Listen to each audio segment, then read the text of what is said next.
నిమిషం తులసిరెడ్డి గారు, ఎందుకంటే మీరు చాలా senior politician, so 40 years political industry.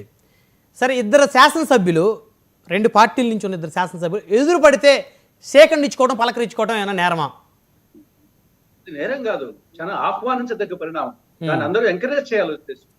దాన్ని అగతాళంగా ఎంకరేజ్ చేయాలా. ఇప్పుడు నీలం రాజశేఖర రెడ్డి, నీలం సంజీవ్ రెడ్డి సొంతం అన్నదమ్ములు. ఒక ఆయనేమో కాంగ్రెస్ తరఫున వచ్చేసి పై స్థాయికి పోయినాడు, ఇంకొకనేమో కమ్యూనిస్ట్ తరఫున జాతీయ స్థాయికి పోయినాడు.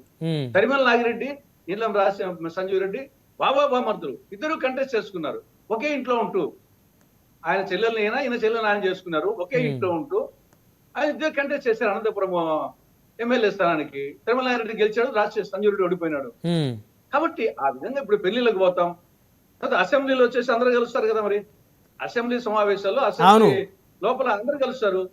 మొదటి రోజు వచ్చేసి ముఖ్యమంత్రి గాని మిగతా లీడర్స్ అందరూ పోయి అందరు టేబుల్ దగ్గర పోయి నమస్కారం పెట్టి వస్తారు. అంటే ఇది ఒక ఆహ్వానించదగ్గ పరిణామం వచ్చేసి. కాబట్టి దాన్ని చులుబులు పలువులు చేయడం అనేది అది ఇమ్మెచ్యూరిటీ, అనే వాళ్ళ యొక్క పొలిటికల్ ఇమ్మెచ్యూరిటీ కింద కన్సిడర్ చేయాలా.